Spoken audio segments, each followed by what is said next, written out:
Good to see you all among the living. Woof, guys. As I mentioned on the show before, I am moving cities with my family this past, or I've been, okay. Good to see you all among the living. Woof, guys. I've mentioned I've been moving cities this past week with my family. Things are going well. We're making a lot of progress, and oh my God, we have so much left to go. Zach and I still did not get a chance to record our episode recapping Batman, but from our little emergency pod from last week, Zach gave me a great idea. So last year, my brother and I started noodling around with a podcast idea called Game Tape. The idea was that we would watch sports movies together, and I would approach the discussion from a filmmaking perspective, and he would approach it as a sports fan. We had a good time recording a couple and figuring it out as we went along, but then my kid was born and an additional hobby level podcast wasn't in the cards for me at the time. So that means I've got a couple of hours of pretty fun content that I haven't released to anyone. And that's exactly what I need right now. So this is the one that makes the most sense to release on our Smallville podcast feed. Zach was our guest, and we discussed the 2014 film Draft Day, which notably features Mr. Tom Welling for a split second. It's not a 100% evergreen episode. We did discuss the 2022 Super Bowl a little bit, but just at the top. I hope you enjoy it. If you're into it, definitely let us know. Like I said, I have a few more episodes down here in my dusty podcast basement. And it might even be fun to hop back in the saddle with it, take another swing at this idea. But we'll see. Also, this is basically just the conversation as it happened. I don't think we said anything embarrassing or took a notable bathroom break. But if I only did a quick skim, if there's anything in there you weren't supposed to hear, you didn't hear it. That's just, no, you didn't. You didn't hear anything. Okay, that's it. Enjoy Game Tape. We'll be back with Batman 1989 next week. I hope. Put your seatbelts on, Dads of America. Kevin Costner is back in sports movie mode. This time, he's spending a day drafting the best possible guy for the Cleveland Browns. You guessed it. We watched Draft Day. This is Game Tape, no matter what.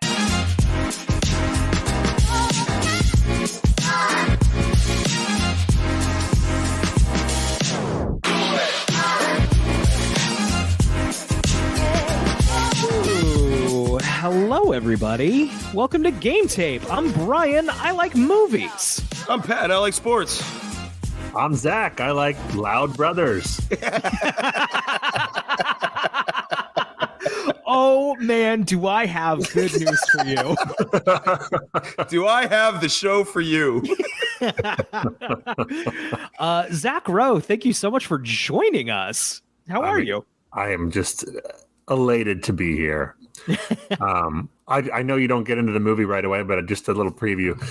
I had tried watching two other movies last night, starting them, and I was just falling asleep in both. And then finally I decided to throw on Draft Day, stayed up for the whole fucking movie. Yes, sir. I just want to put it right there. Yes, whatever this movie is, it is watchable. Yes. Bare minimum watchable. Speaking of watchable, Zach, you have a podcast that I happen to know a thing or two about. Why don't you talk about that for a moment? I have a podcast with a somewhat less attractive person, and we do. Yeah, just kidding. It's Brian. Now, Brian and I. We recap old episodes of the television show Smallville, and also talk about totally non-Smallville things for half the runtime. So we it's called the Talent Mix. You can of course find that wherever you get your podcasts. So we picked Draft Day specifically because the star of Smallville, Tom Welling, is in Draft Day for 8 minutes total, maybe? Not even 8 minutes. Absolutely not. He's talked about a lot. Yes, he's talked about a lot. I definitely was assuming he was going to be in it a little more. No. He has one scene with Costner, and then he has shots of him on the couch with his family. Mhm. I would have said Chris Pratt is barely in Moneyball. Chris Pratt is the star of Moneyball compared to Tom Welling in this. He's like in as much as Chris Pratt is in Zero Dark 30. Yes. Yeah. I'm glad that you brought up Moneyball because this movie is like the Kirkland brand Moneyball. This movie is perfect, and I'll explain why later. I can't. Pat, I'm so excited to hear you explain why this movie's perfect. It is perfect. Real fast before we get too into the movie is we're recording this. It's late January. Anything happening in sports? I say knowing that the big sports headline just happened. Yeah. You talk about Super Bowl? Well, the championship games were Championship games yesterday. were correct. Yeah. Did you watch them? Me? Yeah. Yeah, I watched them. Um, I'm Pat, and I like sports. I was at work for the first one, but that was a shitty game anyway. Yes. So Yep. I caught the fourth quarter of the good game, the Bengals. God. I mean, I am not a big like NFL rigged guy like at all, but my God, were there some questionable calls there towards the end of that game that all went the Chiefs' way. So Yeah, it did seem like everything was going the Chiefs' way. Yeah. Some of that was the Bengals shooting themselves in the foot. for sure. No, the big play was definitely a good call at the end where he hit him out of bounds, but they gave him like 3 5th downs. Which, Right, yeah. they're like, no, we blew the whistle. Get it, try again. Pat, I don't know if we've told this story on the podcast before, but when we were doing Pop Warner football, our team, Patrick and I were on a team together, and our team was so bad. We were just the worst elementary school football team possibly. It may have been the worst football team of all time. We're in the running. It's possible. We're somewhere on that list. Not a single touchdown, not a single fucking touchdown an entire season against other children, to be clear. Like the game We're not playing in the NFL, right? It's so we get to, if I'm remembering this correctly, we got there. We were in the zone. That's how I remember it. On 4th down, and we were up against like the best team of children in the league, I think. And the coach on the other team was like, "Give them the 5th down." Yeah. He goes, yeah, and I just heard it after where our father was one of the coaches, and he's like, we wanted to say, yeah, we haven't scored all year, and the coach goes, "You're scoring today." So it's like, Yes. it was like I think they might have just put the ball on the 1 yard line. And it took us to 5th down, and they just had like 4 guys out there. But we won the Super Bowl. We scored. We went ape shit. Like The concession stand like gave us popsicles for free, and it was. Wait till they make the movie on that one. That was. Well, good for that other coach. Good for that other coach. Sure. So I had that. It was like a full circle moment for me when I was coaching in high school. I was coaching a JV game, and we get off the bus, and the coach looks at our team and goes, "You guys are going to kick our ass." I'm like, "Oh, you never know, like, whatever." Yes, we are. And he goes, and he says the same thing. He goes, "Yeah, we haven't scored a touchdown all year." I'm like, "This is the moment," and I go, "You're scoring a touchdown today." I'm like, "When 24 goes in at corner, put your best receiver on him and just throw it up to him." He goes, "I don't know." No, I'm like, "No, I know." Like the kid's gonna trip and he's gonna. So they score. I mean, parents hugging, putting crying, all this stuff. Great. Okay, we go down and score. So I'm like, this is awesome. Like that was the coolest thing ever. So we go down, we score, we kick off. They return the kickoff for a touchdown. That's not one I gave them. So I was furious. I said 1. All right, ramp it back up. Exactly. What the fuck? So, but interesting Super Bowl news. The center for the Philadelphia Eagles and the tight end for the Kansas City Chiefs, the 2 teams that won. So the center for the Eagles, the tight end for the Chiefs are brothers. Right, I've heard. So they're going to be playing against each other. Awkward. In the Super Bowl. This has happened before, right? I feel like this comes up every now and again. No, this is the first time two brothers have played against each other in the Super Bowl. A few years back, the 49ers and the Ravens played against each other, and the two head coaches were brothers. So this is the first time two brothers have played against each other. And there were definitely I feel like there were years where it was close, that it could have been the Mannings versus each other. Yes, they lost. got very close. Yes. Right. It was because Tom Brady was playing at the same time. So, but yeah, it was. Patrick, can you explain why that's a big deal in terms that I'm more familiar with? I was going to get to this. So, yeah, in terms that Brian can understand of brothers playing against each other in the Super Bowl, it's like if Batman played against his brother in the Super Bowl. Got it. Same pitch. I'm there, baby. Got it. So anybody want to talk about the Royal Rumble that was this past Saturday? Yeah. That's sports adjacent. That's like sports cosplay, right? It's sports entertainment, Zach. Show some fucking respect.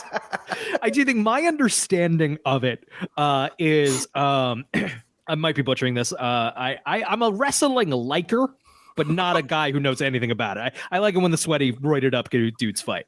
But Vince McMahon of WWE was like, for the longest time, like, it's real. It's real. Guys, it's real. And then the state of Connecticut was like, we have a tax on sporting events. And he's like, it's fake. We write all of it. It's so fake. Yeah. Brian, I was doing something, YouTube hopping like a year ago or something, and I found an old clip from the Bill Maher show before he was on HBO. It's called Politically Incorrect with Bill Maher. Right. Basically the same show, but he had 4 professional wrestlers on, and his first question was like, so the fans of wrestling, they're in on the joke, right? And the wrestlers almost kill him. Like they they are so angry at him. It's pretty funny, actually. They're like, Roddy Piper like almost breaks his neck. There is a super beautiful thing, especially at, like, you can see it a little bit in Raw, like big WWE wrestling, but especially at like little local shows where everyone is role playing. Everyone in the audience of these tiny like bleacher seats, like spottily filled, it's everyone's job in the bleachers. You're in on it too. You are here to pretend you were at the most important sporting event to ever take place. Right. You are eating dinner at medieval times. Yes. And that's root for this guy. Yeah, that's what Bill Maher meant by the question, but they zeroed in on him saying joke. Like they're in on the joke. They're like, it's not a joke. Right. Yeah. I'm gonna kill you, Bill Maher. Brother. So I don't know if I was seeing all of the kind of all the predictions leading up to the Royal Rumble this year. I might, with the full caveat here, I'm a total mark. I know nothing. Like I watch a couple of I watch single digit pay-per-views a year, right? That's probably the perfect way to describe your like wrestling fandom. Yes. Is that you're a mark, but you know what that means? Yes. But there was a lot of stuff about The Rock showing up. And like, man, you say The Rock might show up. I'd kind of like it if The Rock showed up in the middle of this. And you kind of can't help but have your arms crossed. Like, man, would have been cool if The Rock came. But maybe for WrestleMania. It is in Hollywood this year.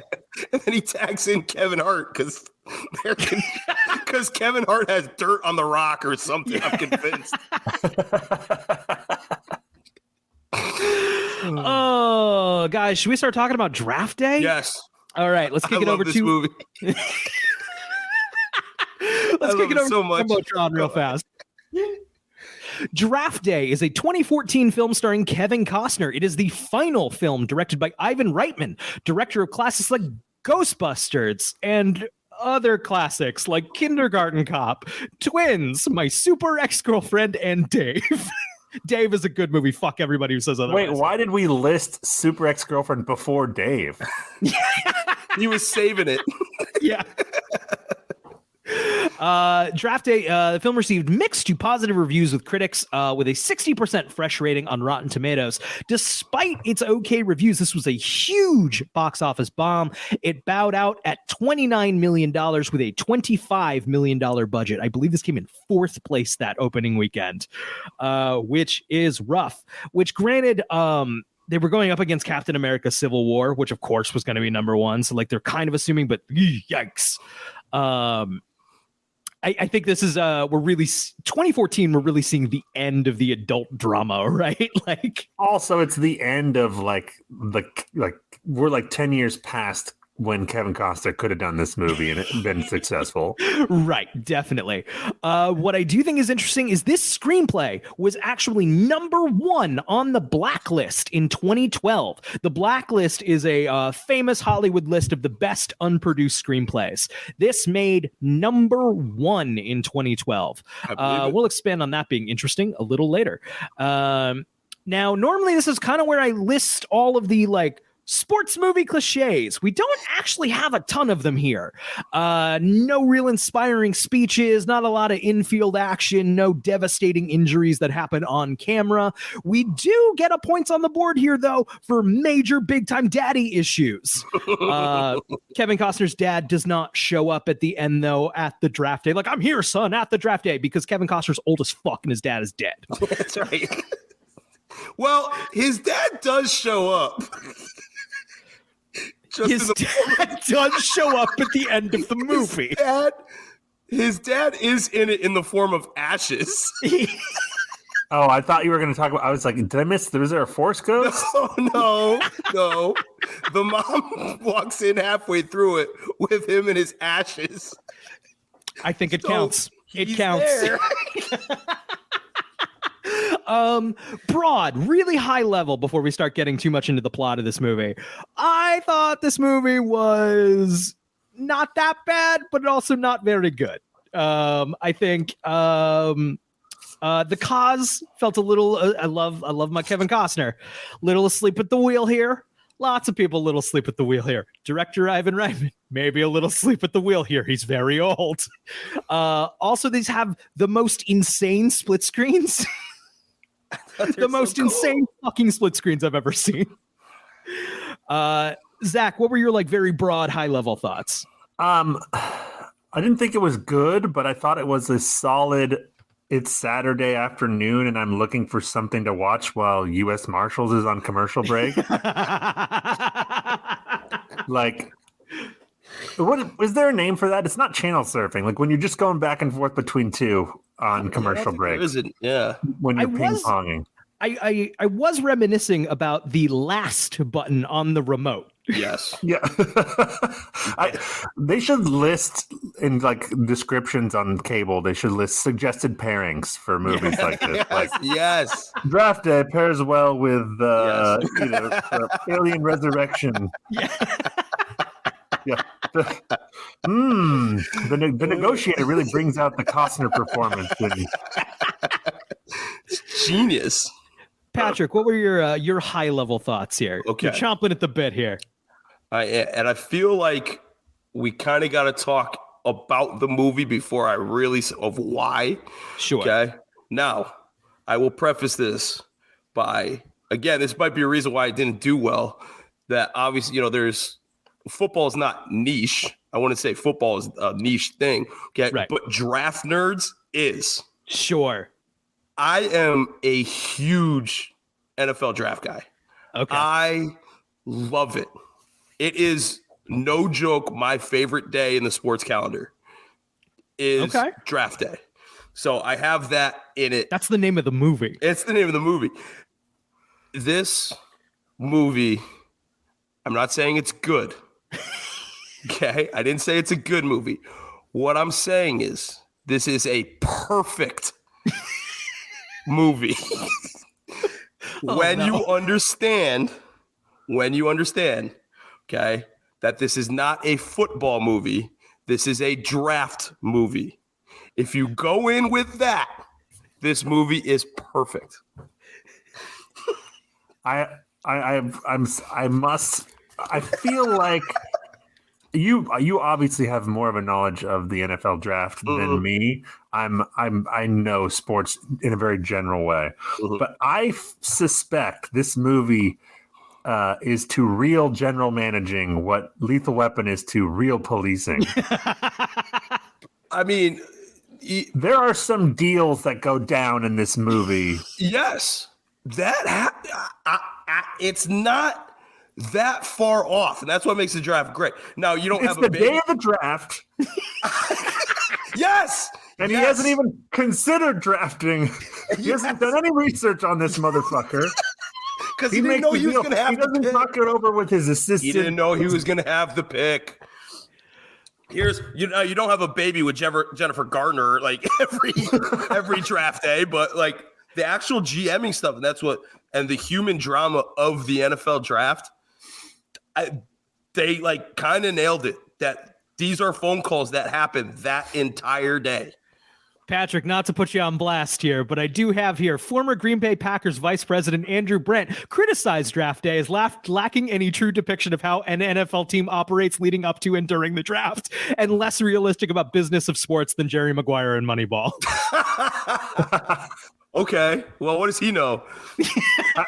Patrick, have you ever seen the 30 for 30 about the draft that had there's a Dan Marino? Yes. And yep. That's so good. That's awesome. So good. We should have watched that. There's a couple things I would have liked to have watched. No, but of course, they're gonna. Right, it's a movie. We've talked about it. I'm all about shooting it up for drama. Right, and it wouldn't, but like more of the fact where it's like deals are happening the entire time, and they're thinking about this stuff, and there's dumb reasons why guys move up and down. But I'll get into why this is perfect. Great. And you guys are gonna be feeling stupid by the end of this. That's clearly what's gonna happen. Okay, so opening of this movie, it's the morning of the 2014 NFL draft, and we know that because there's going to be a little timer telling us that the entire time through the movie. Every scene will open up with how many hours we are from the draft day. Okay. Stop. I'm teasing. It's fine. I'm just a thing I noted because that I thought was silly. That's always the thing, is on the clock. Sure. Yeah. Okay. The clock is ticking when the team has to make a pick. Well, I actually think that's a good dramatic device, right? Yeah, no, it's a ticking clock. Yes. Right. I did early on. They say draft day 2 times in the first 5 minutes of the movie, and I would my wife and I were that's the name of the movie. And then so we were going to keep count of how many times draft day is said total over the course of the movie. It's never said again after those 2 times. Well, I mean, it is about the draft, and it is the day it's happening. I know. I'm trying to say a funny thing for our podcast.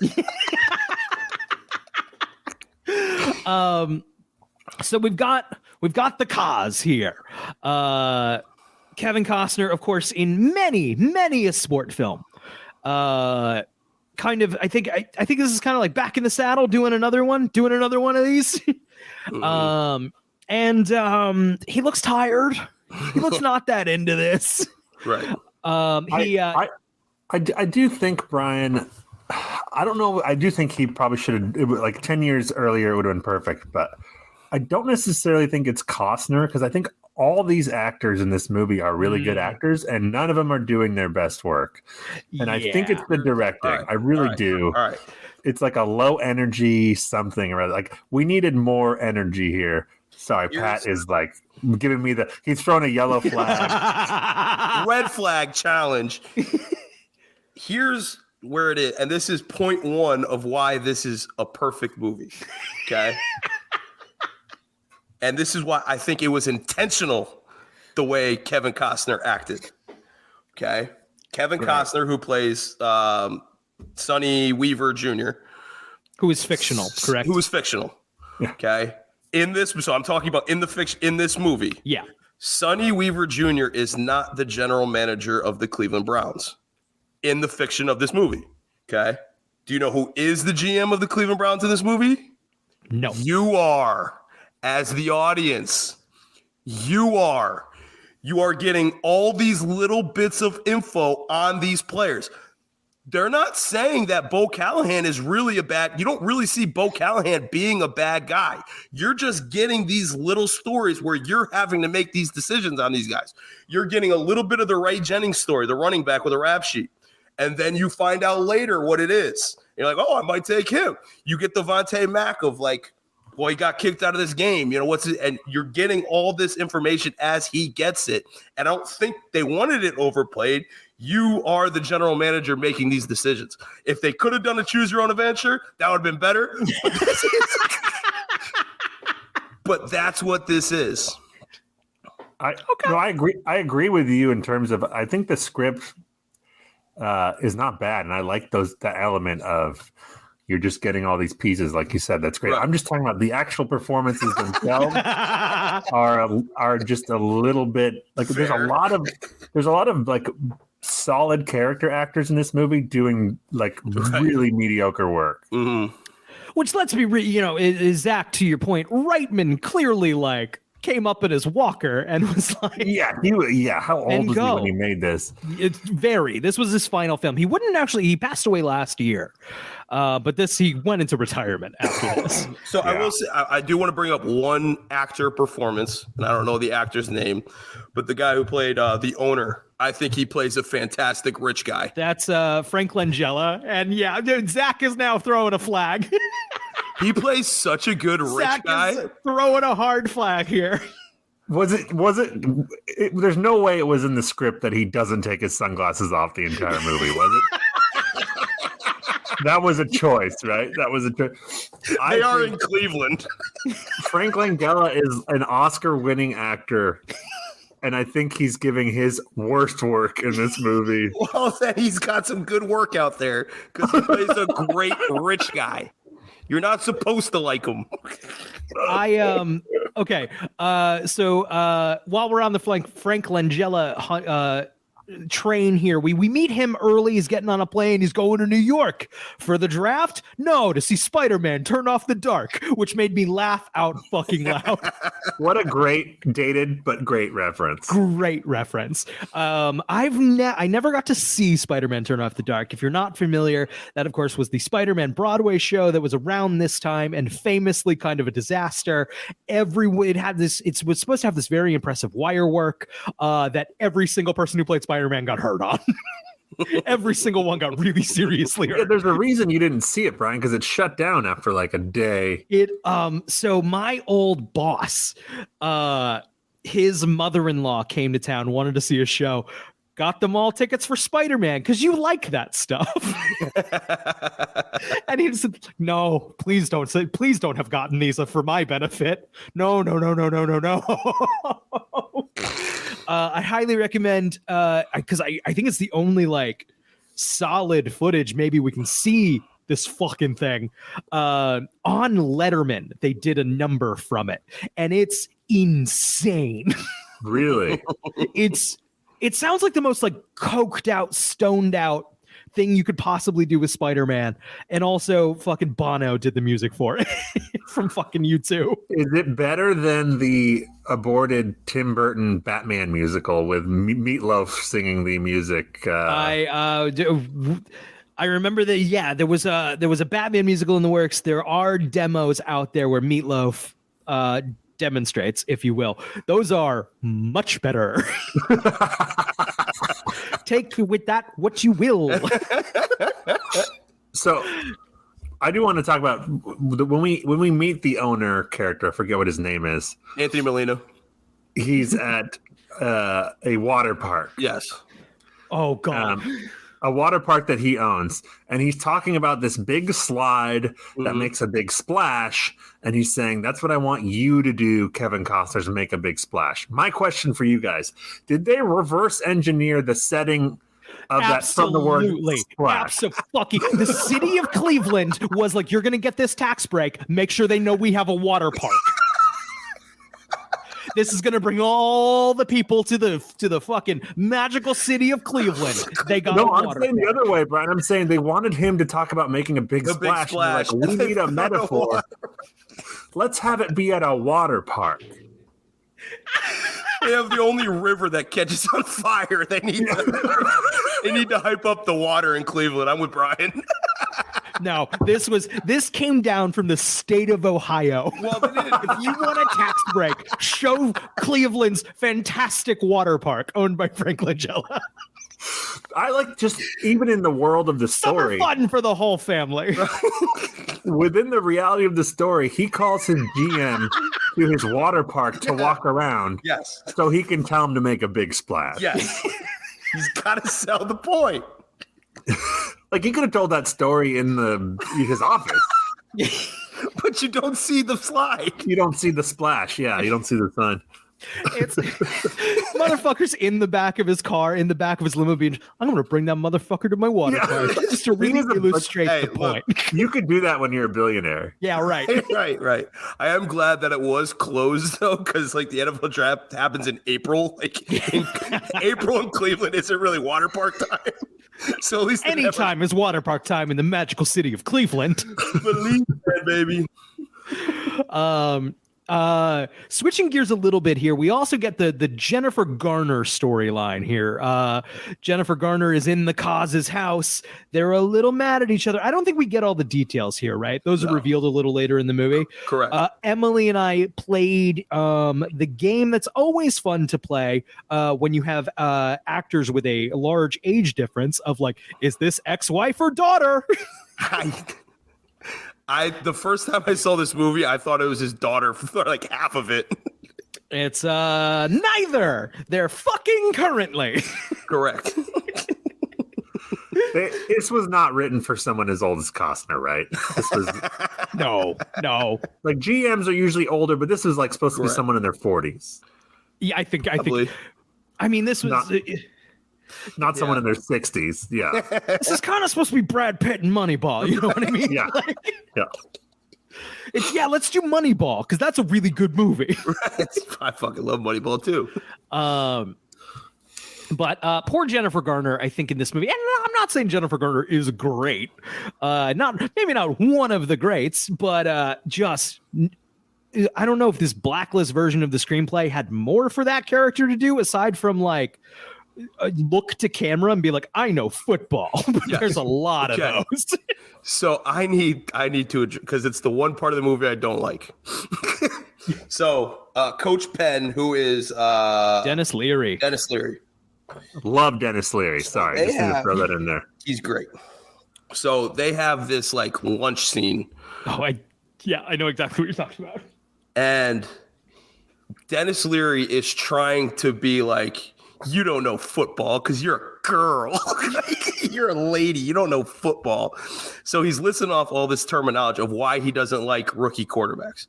And Jennifer Garner handles like the salary cap for the Browns. So he's listing all this football terminology. And he ends it with this long play call. And he goes, do you know what I mean? Like saying, you obviously don't know what I mean. And she goes, don't patronize me. I know exactly what you mean. Okay. No, you don't.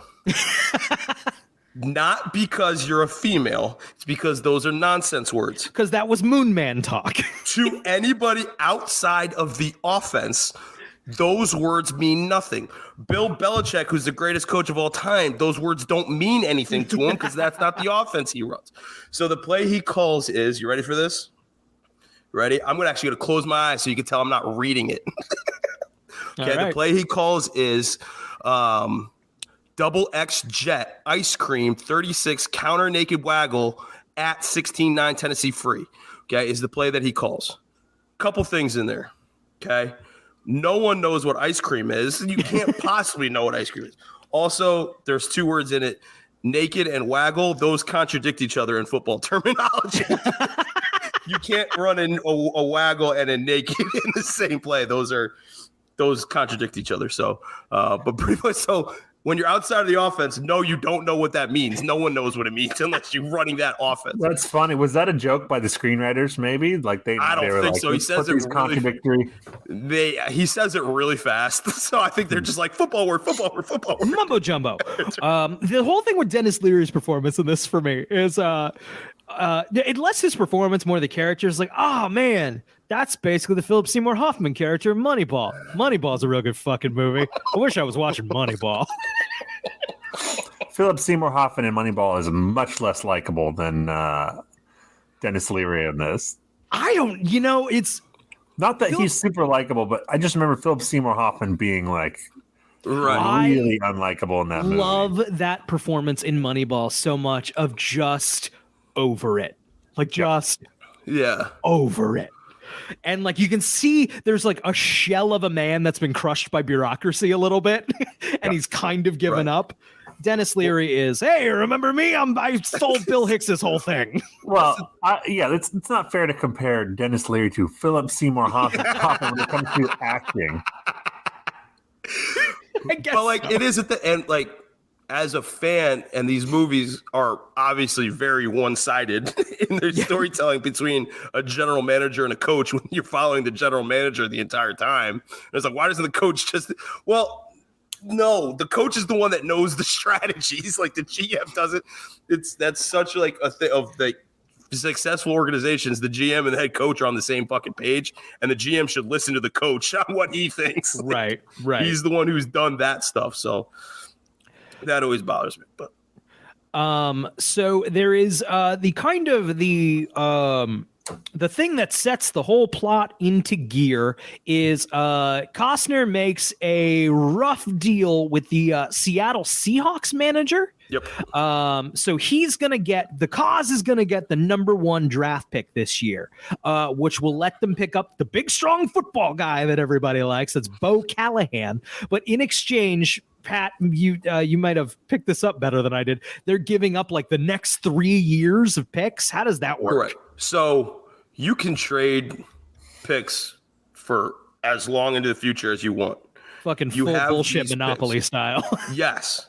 And it's funny because it's now like people are realizing, like the Rams who won the Super Bowl last year, their coach is quoted saying, F them picks.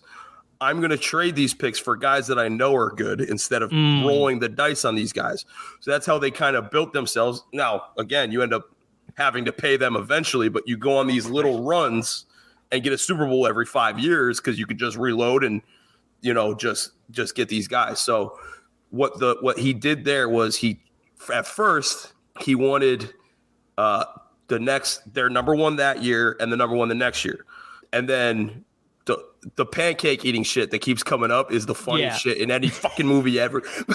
Whatever. But then he hangs up on him, whatever. Funnier than the bunk beds and Step Brothers, Patrick? When he calls him a pancake eating motherfucker at the very end, I lose it every time. It's so great.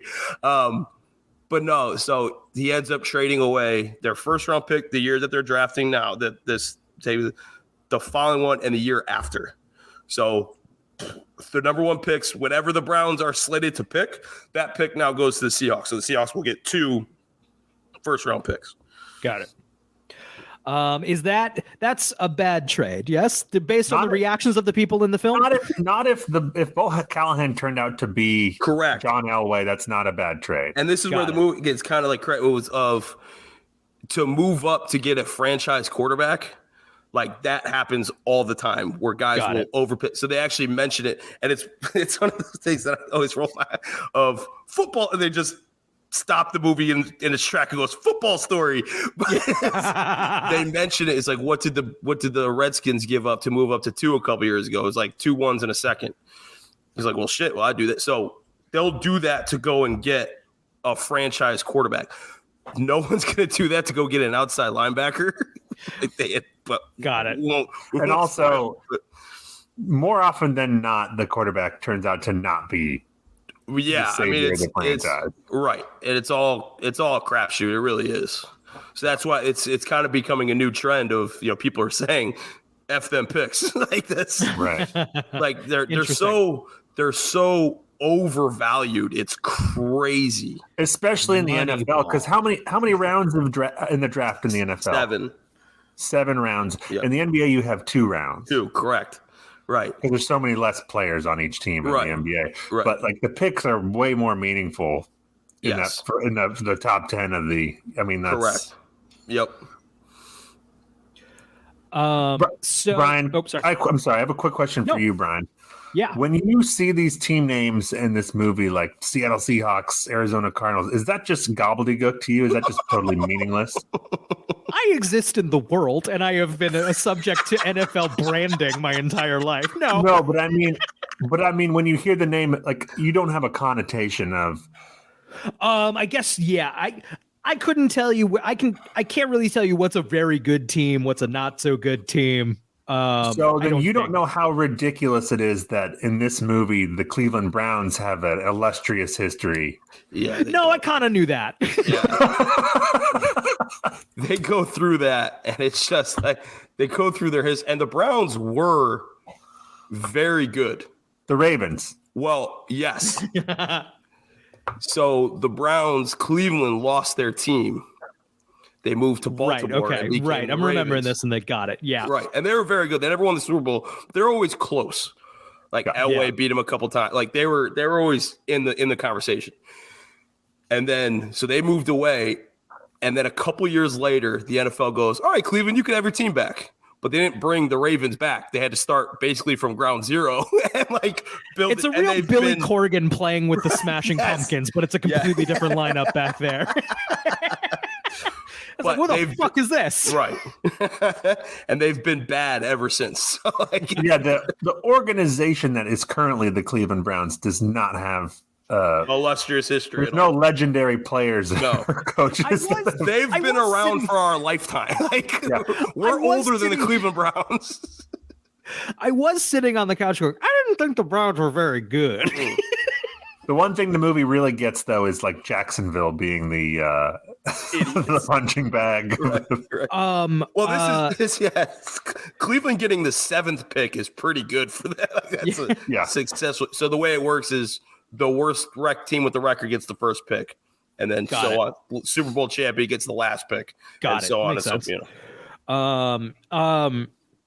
This was interesting. When this was written, this movie was written for the Buffalo Bills. It was changed to the Browns because it was cheaper to film in the Cleve. Well, also, wasn't it plus you can get that water park? The Seahawks were the Jets. Got it. In the original version. Got it. Interesting. But also we don't see much of downtown Cleveland. You can just film. It's the Bills in Cleveland. But it's all sets. But they actually do use the Browns' actual facility. Really? Oh, yes. Weird. Wow. Oh, weird. I assumed that was green screen behind him in the No. There are some absolute green screen shots. I bet they weren't given complete access to Browns facility. But imagine how so what we've learned or what you've taught me about the Browns and their history. How excited were they to be prominently featured in a major motion picture starring Kevin Costner, only to see this be a massive box office flop? It's so Browns. It's so Browns. Okay, so Chadwick Boseman, he was going to be Costner's number 1 pick. I guess he knew that. Is that what he knew? All right, he was going to be the 7th. It's the 7th. The Browns had the 7th pick. Got it. He thought, and the way the draft works is, you kind of. And I always say it's funny watching the draft.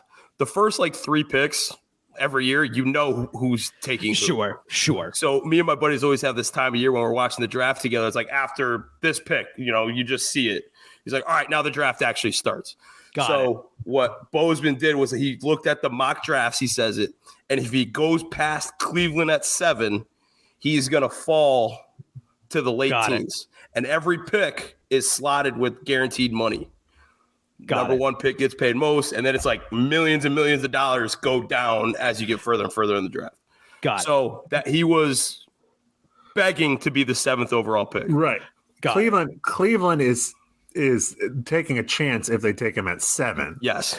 Because no one else values him as much as they do. Correct. Got it. Okay. Quick, as he plays for Ohio State. I saw that. I am a massive Ohio State fan. All right. He says, you need a lightning quick outside linebacker who plays well in the 3-4. Ohio State has never run a 3-4. Go ahead. I was noting when we meet Chadwick Boseman, he's in the car on the phone, and we have his kids in the back seat so that we know that he's a good family man who deserves this. It's his nephews. Good family uncle who deserves this. As opposed to the asshole who's going to get a asshole who doesn't deserve it. He kind of does come off as an asshole. I mean, he sounds, they do a good job of making all the possible draftees both have good and bad about them. Correct. Sure. They do a good job of that. Because you're the GM.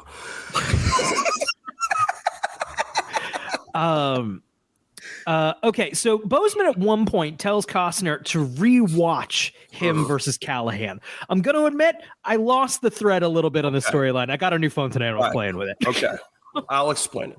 Now, first off, Wisconsin having a draftable quarterback is laughable. First overall, it's crazy because they just run the ball and all that stuff, whatever. Past that. Okay, so he tells him to go back and watch Callahan's performance against them. So Vontae Mack sacks Callahan 4 times. Are we frozen? Okay. No, I'm here. So he tells him, go watch it and then watch what happens. So after the first sack, he sacks him. And then the next play, Callahan gets nervous and throws the ball away. Then they do it again and the same thing happens. And then he gets it, whatever. And they talk about that Callahan threw the game-winning touchdown pass in that game. And he goes, all right, play that back. What's missing? And they go on the thing about the fullback, all this stuff, whatever. He goes, there's no Vontae. Because Vontae had got kicked out of the game earlier. Right. Because when he scored a touchdown, he gave the football to his dying sister. Now, the walls at Ohio State being blue also bothered the fuck out of me. But as well, and then touches the ref and gets thrown out of the game. I was going to say, I also like the idea that like he gave the ball to his dying sister, got kicked out of the game, and that wasn't a huge story that we all know already. I also love that this is delivered from Costner with the power of, remember back in the MySpace days, you could there were kind of these chain letters that you could repost, and there was one anti-bullying one that I saw someone post, and it was all these examples of that girl you said looked ugly, her mom has cancer. This was delivered with that level of power. Yeah.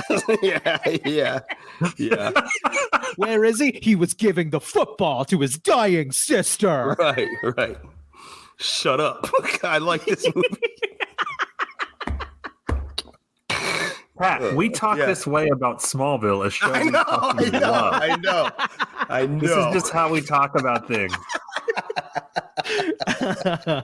Speaking of Smallville, Tom Welling is mad. He's in real good shape, though. At least his upper body. This is post Smallville. Yes, by 4 years, 3 years, 4 years. Yeah, something like that. Smallville's 2009, 2010. That ends. Oh wait, no. So it would have ended in 2012. So 2 years after. Yeah. Okay, I almost didn't recognize him. He does not look like he does in Smallville. In Smallville, he's got these beautiful locks of black hair that are trimmed real tight. Was this supposed to be a bigger role? That thing got axed down? Why is it Tom? Why did Tom do that? Why did Tom end 10 years on a TV show to then do this? I got some possible answers for you. First of all, I bet you there's at least one scene on the cutting room floor. Yeah, there's got maybe two. But also, I think there's not a lot of actors who look like professional NFL players who are built like that. So that's probably narrows down the field a little bit. Right. I know 6'5" played Superman. So he's to catch him. He's the current quarterback for the Cleveland Browns, who was 5-1 and then got hurt, and then their season kind of got derailed. The assumption being that the Browns now traded up to take his replacement, Bo Callahan. Got it. Right. And he's mad about that. we'll see later, just while we're on the Tom Welling train here, we'll watch later during the titular draft day. He's on the couch watching with his family. And they're celebrating when the good thing happens. And it's a little like, okay.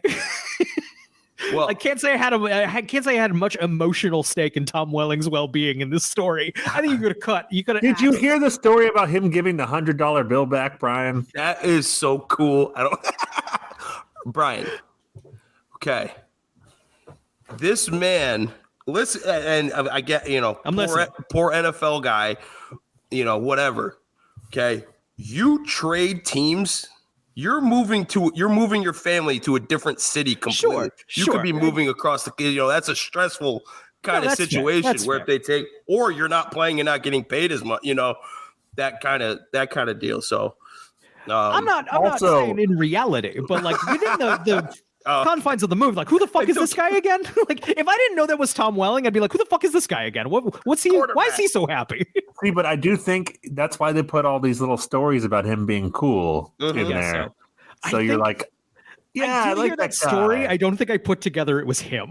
God damn it! Were you playing video games while you watched this movie? No, honest to God, I was fully watching this fucking movie. Oh my God! Learn character names. Learn character names. There are a lot of characters talked about in this movie. So at the same time, Callahan's character comes into question, his moral character. I have a question here. Now, Patrick, I heard your point about kind of like, hey, we hear the flip side, we hear a good side, we hear a bad side. Do you think this started with the Callahan's teammates didn't come to his birthday party? Do you think they maybe named something more specific and the NFL was like, if you want our money, no. We're going to soften this down. The NFL is really present in this movie. They're very much in it. Yeah. One critic for Slate described this movie as characters just talking the plot at each other while wearing logos and standing in front of more logos. They're not wrong. Yeah, what was the point before? What'd you say before? Did they name something a little more specific? Probably. And then the NFL went, no, don't do that. Right. But there are like dumb stories like that come out every year before the draft. Sure. That's fair. Guys, you gonna say something, Zach? No, go ahead. So like top of my head, like the craziest one I could was Laramie Tunsil was supposed to be the first pick of the draft. Offensive tackle out of Ole Miss, and it was 13 minutes before the draft started. This video of him on Twitter popped up of him smoking weed out of a gas mask. Okay, it just like popped up, and then like another tweet popped up that of his like screenshots that he like took money at Ole Miss. So he dropped from like consensus number one pick and lost. Then he ended up getting picked 13. Now he's had a great NFL career overall, but dropped down to 13th. And it came out that it was his financial advisor that leaked the stuff because he fired him like the day of the draft. It's like, buddy. Oh, interesting. Fire him tomorrow. Yeah, right. So he felt, so there's crazy. Now, like, friends not coming to your birthday parties. On the subject of the NFL, like, putting the kibosh on things and creative endeavors. You guys both might be too young for this, but when I was in high school, ESPN released their first fiction series, the first dramatic series, and it was an hour-long TV show called Playmakers. Oh, okay. I remember, yeah. It was essentially like Any Given Sunday, but a TV show. Right. So it was like a very gritty look at, it wasn't NFL, but it was a professional football team with all the like drug addiction and all the terrible stuff. And the NFL was like, you got to get rid of that show or you don't get to show any more NFL games. And they canceled the show. It was good too. It was well received. It was high rated. But the NFL's like, you're going to lose the NFL if you don't get rid of this fucking thing. Wow. They do stuff like that and like the Madden franchise has gone to like shit because the NFL. Now it's NFL and EA Sports. They have exclusive to do it. They're the only ones that can make an NFL game. But like, I remember like as a kid playing Madden, it's like a guy got hurt, like the ambulance would come out. Nope, that doesn't happen. Or like the helmet would pop off, or like like guys get diagnosed with concussions in the game anymore. Like it's now the players get up and their digital guy moves towards the screen and goes, I think I'm smarter now. Thank you, NFL. Thank you, NFL. This is good for my brain. Remember when, like in video games, that was the highlight when you get the ambulance, or in the NHL game when you fight someone. Yes. I mean, like, clearly that explains where the fuck NFL Blitz went. Yes.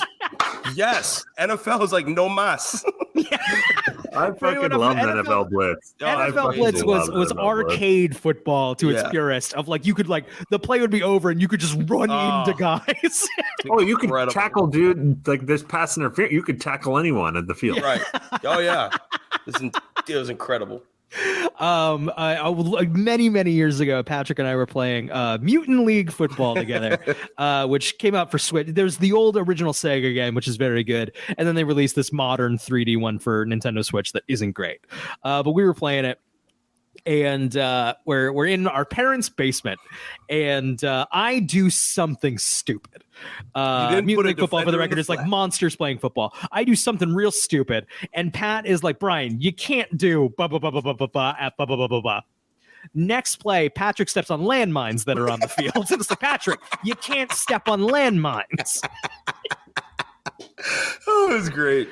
Describe that story is better than the game actually is, but the original Sega one is great. So anything else we need to go over before we get into the actual draft day? Diddy's here. P. Diddy's here. Okay.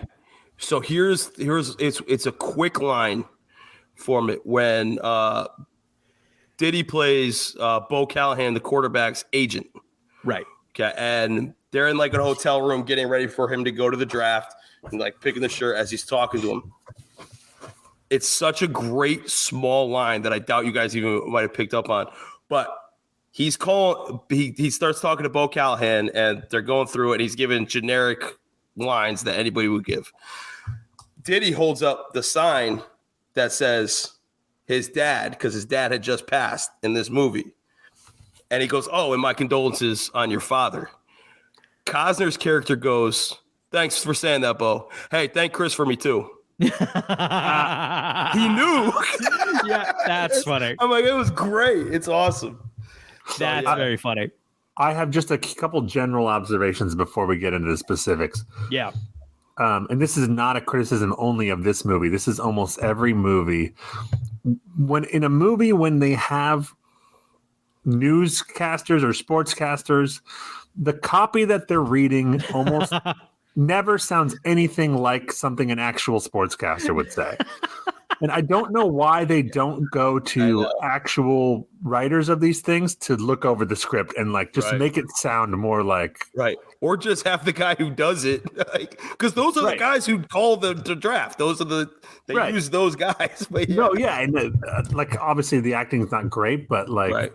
The words they're reading never sound like real. It is work. It's like any movie with a news report. It's like, what? That's not what they talk like on the news. I mean, is it? Well, frequently, at least for news reports, here's a bunch of exposition. Right. Yeah. Exactly. Yeah. Well, I mean, that's what they're doing here to the audience. Yeah. Right. And then, before we get into the draft part, there is one other character, the running back Ray Jennings, played by Arian Foster, who was a real NFL running back, whose dad is Terry Crews. That's the guy that Penn wants to take. Dennis Leary wants them to take him because they need a running back. Got it. Let's see here. So then we get to the actual draft day. It's they don't take Callahan in as their first pick. And then everyone is mad. Tom Welling is happy. Yes. Chadwick Boseman is happy. Yes. Because now Chadwick Boseman's getting paid now. Right. He's got the first pick. Got it. Now, again, you don't trade away 3 years of your future to get a guy you can get at that spot anyways. They're kind of reaching for that. That's why everybody's like pissed. Like, why didn't you take this guy? Right. So I forgot. And Tom Welling's happy because he gets to keep his job. Right. Chadwick Boseman's happy. He didn't have to move his family. Everyone else is mad. Right. So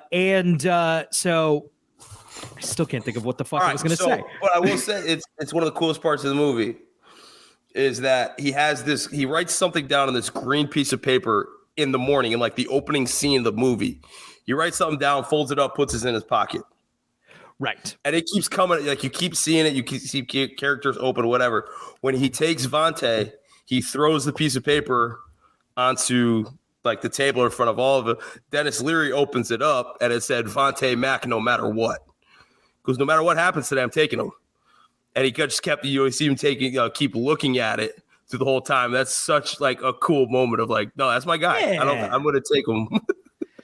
Then why did he trade for the number one? I don't know. That's the thing too.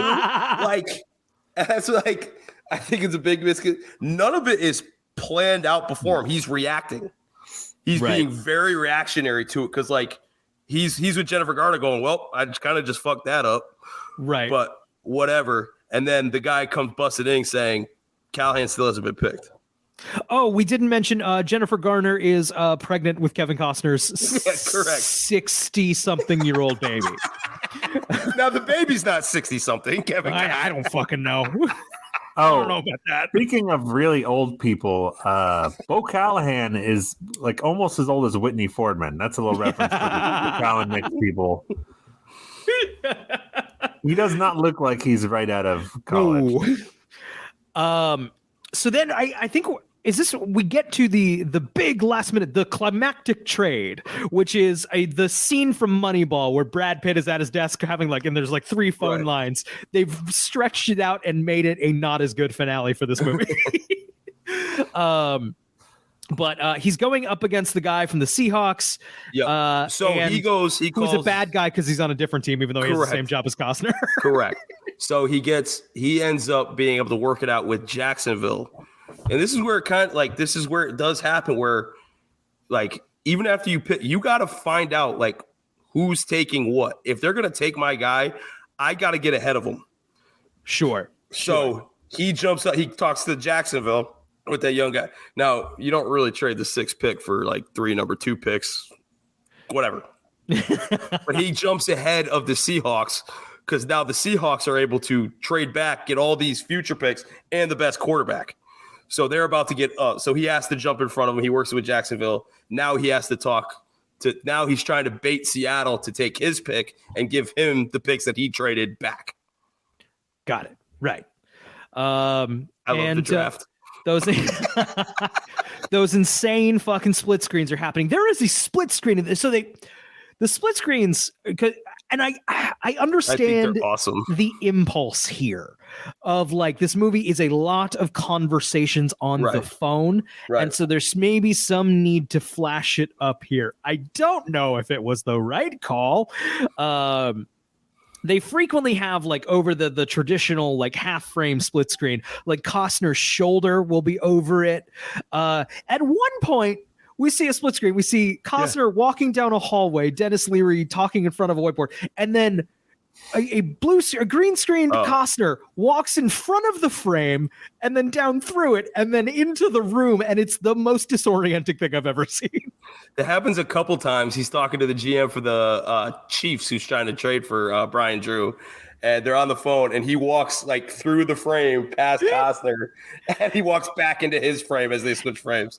Emily was on the couch with me, not really watching it. She was working. She looked up from her computer one time it happened. She just goes, "What? What? What?" Well, you see, in the NFL draft.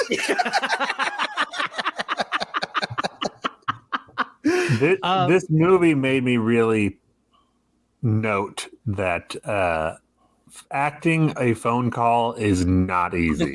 No, definitely. Some of these people do it way better than others, and I like the climactic moments. I like that whole thing, even if it's absurd. I liked it, but I feel like the Seahawks GM guy. I don't know if it was his acting or the directing, but I needed more. I needed more there. Why do I hate this man? Because he's a pancake eating motherfucker. just also doing his job and likes pancakes. Has the same job as Costner. Has the same things he needs to do. Probably has guys he really wants. Like, Yeah. Yeah. fuck But that guy. he took advantage of Kevin Costner because his dad died. That's pretty shitty. Pretty shitty. And I guess that's the movie, right? We get Costner goes to his mom. Costner is 60 years old in this movie and is really worried about his parents. Yeah. really like, my mom might be mad at me. His mom gives me a lot of shit. Well, she gives Jennifer Garner a lot of shit. Right. Because she's the side piece. And then we do get the reveal of like, you're gonna be a grandma. Okay. I'm 60. Right. She's 18 years younger than me. So the way it worked out was that they took Bozeman. They were able to get Seattle to move up to their pick, give them all their picks back, and he was able to get another player and then move back one pick and take Ray Jennings. And so they got basically 3 players when they only had 1 pick to start the day. Got it. But it does seem like a weird move to take Bozeman at number 1. Like, wouldn't you take Bo Callan and then trade him? Yes. For Bozeman and like yes. Okay, yeah. Or you don't do it and just take Bozeman. Like no.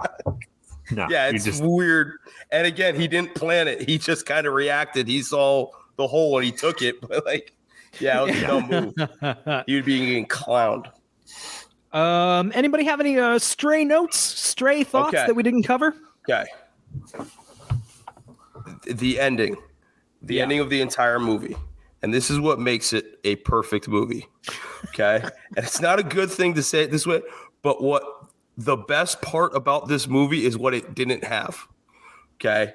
Which isn't always a great thing to say about a movie, but here it is. They don't tell you how it pans out. Sure. Right? We don't know. They don't come with some stupid blurbs like Bo Callahan was a bust. And he Which was right. we on this show are officially against blurbs for fictional people. Okay, oh, yeah, totally. Great position. I am 100% there with you. Yes. Okay. So no blurb, no, like you don't see them playing. That to me encapsulates the essence of the NFL draft. You don't know. Sure. We can think that night if it's great. Everybody thinks, oh, this is a home run. We just nailed it. We're going to win the Super Bowl. But you don't know. And they don't shove that down your throat at the very end of like, oh, he was right. They won the Super Bowl. No, it just ends. And I think that's perfect. My one caveat to the ending would be it's really clear in that final shot that Chadwick Boseman is shorter than everyone else by like 5 or 6 inches.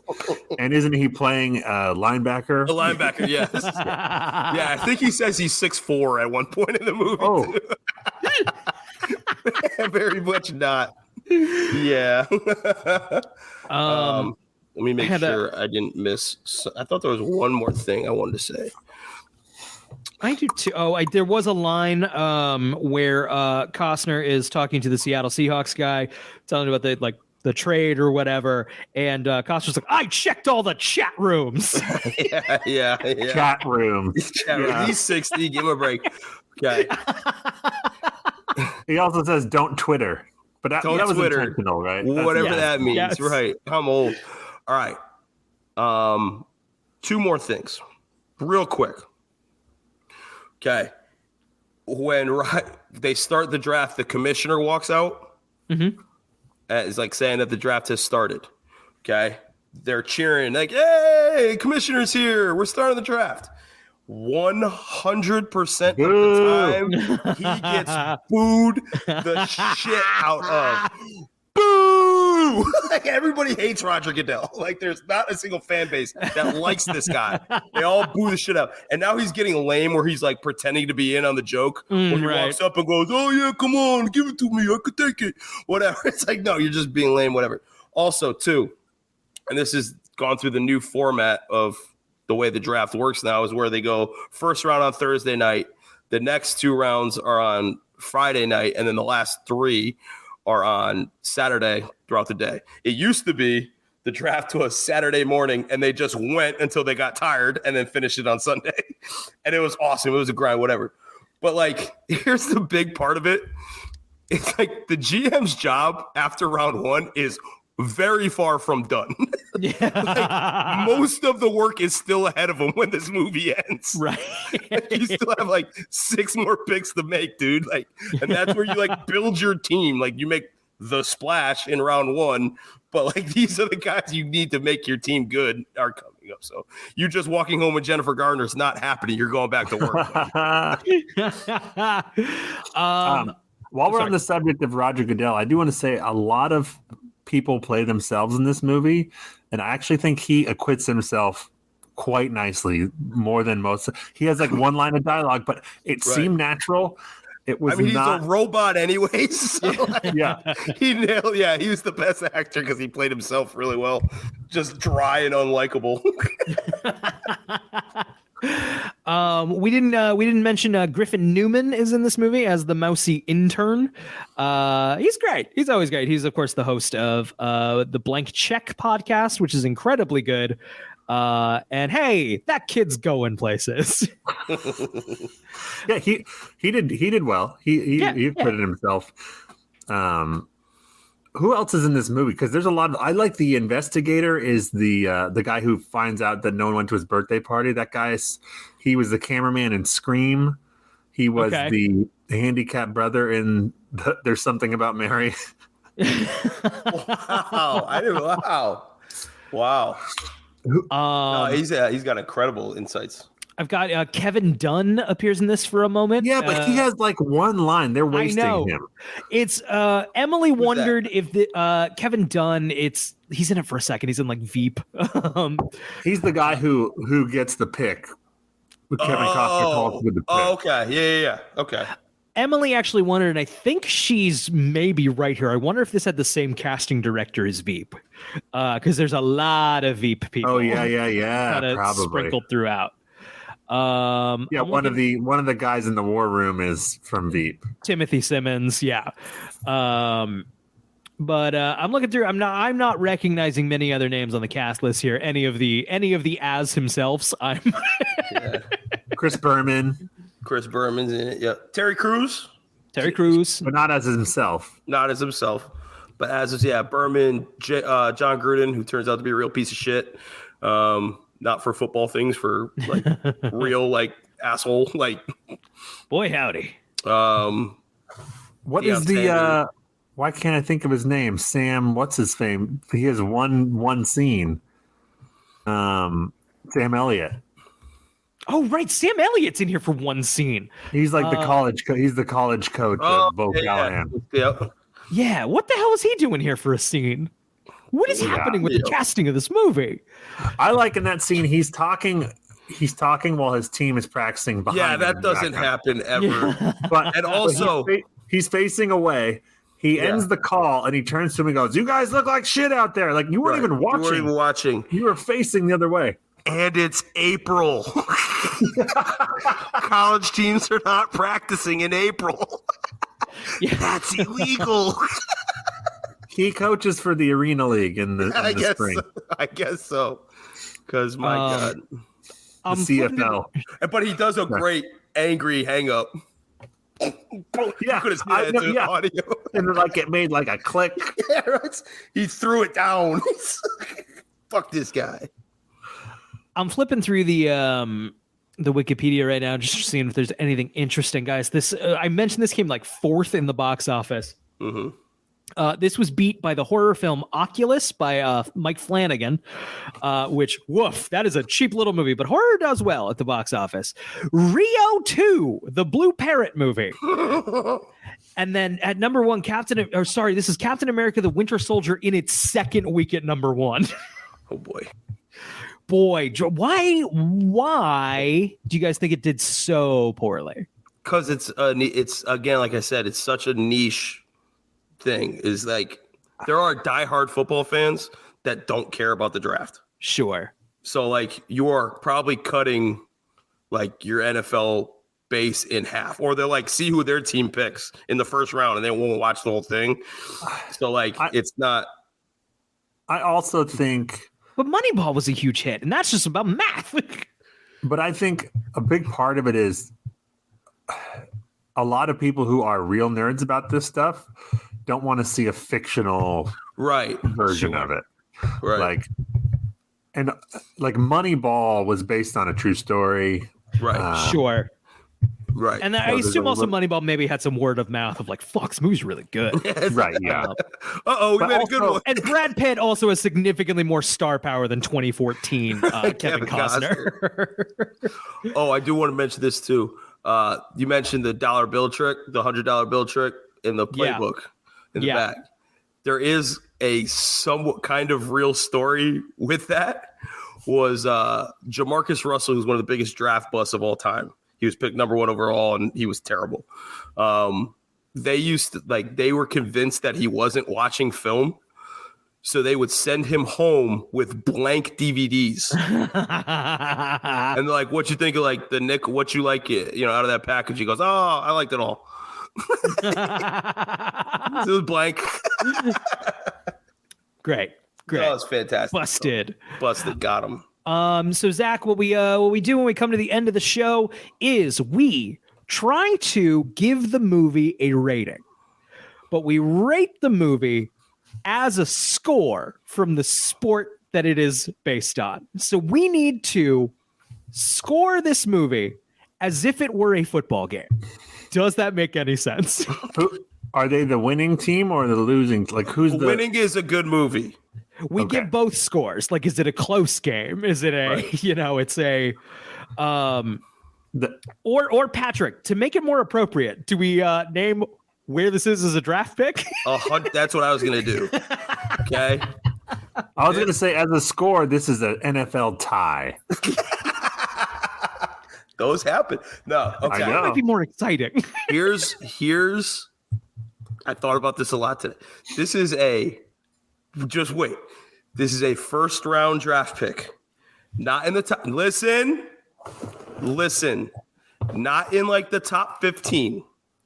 Okay, so you're thinking 16 to 32, and a team is reaching for a need.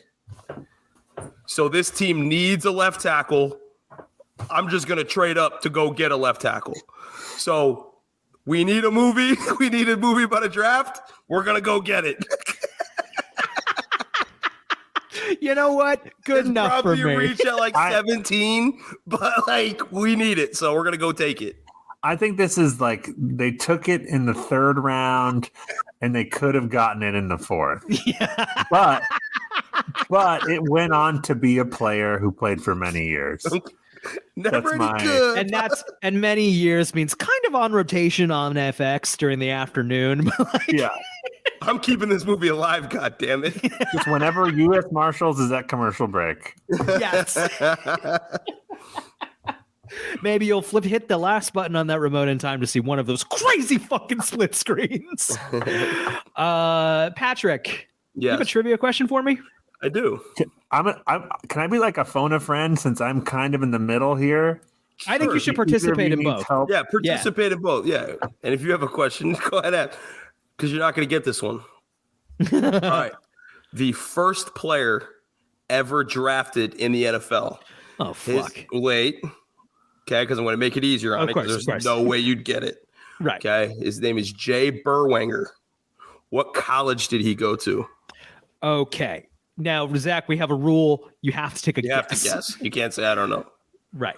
The first player ever taken. Can you tell us what year the draft was? I can look it up, but his name was Jay Burwanger. Burwanger. I say that like it'll help me get it. Here's the thing. This is going to be from like a bigger college. It's 1930. gonna be Ivy League. Ivy League. I'm also thinking Ivy League. It's an Ivy League school. Do we just go Yale? Was Yale the shitty one or the good one in that? I don't know.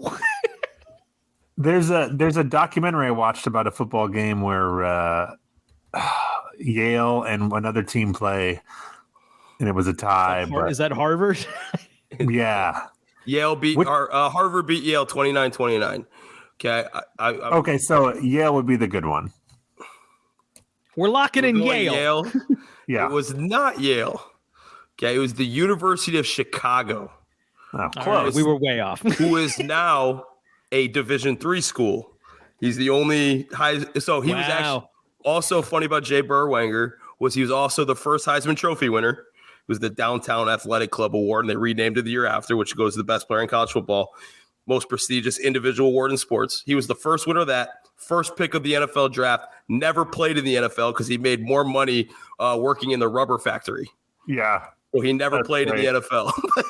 Love it. University of Chicago Maroons.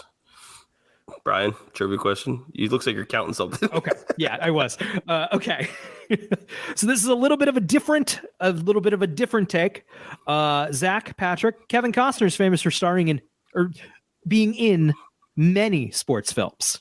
I have 10 here. I have 10 that count as Kevin Costner sports films, at least by my metric.